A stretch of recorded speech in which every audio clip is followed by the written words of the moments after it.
C'est dans le quartier de Pont-du-Loup, au bout du chemin de la Papeterie, qu'un pilote 5G doit sortir de terre, une antenne de 30 mètres en plein cœur d'un quartier paisible et résidentiel.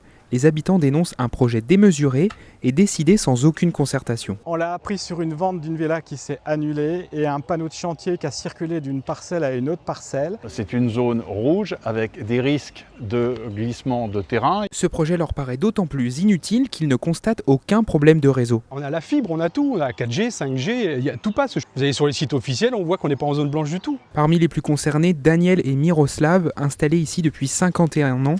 L'antenne devrait être installée face à leur maison, à la place du bosquet qui jouxte aujourd'hui leur jardin. Je sais que mon mari, il y tient à cette maison.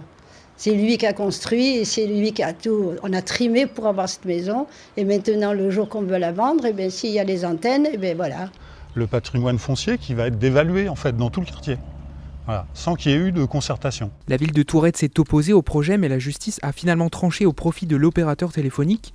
Le maire se dit aujourd'hui démuni face à une réglementation qui laisse peu de marge de manœuvre aux communes. Moi, je reste toujours surpris quand notamment l'architecte des bâtiments de France vient demander à avoir des exigences sur la couleur des volets, sur la taille des fenêtres, et que là, ça pose de problème à personne de mettre des antennes de 30 mètres de haut. 30 mètres de haut, c'est quand même quasiment un immeuble de 8 étages. La municipalité déposera de nouveau un recours devant les juges, une démarche qui ne suspendra pas la reprise des travaux.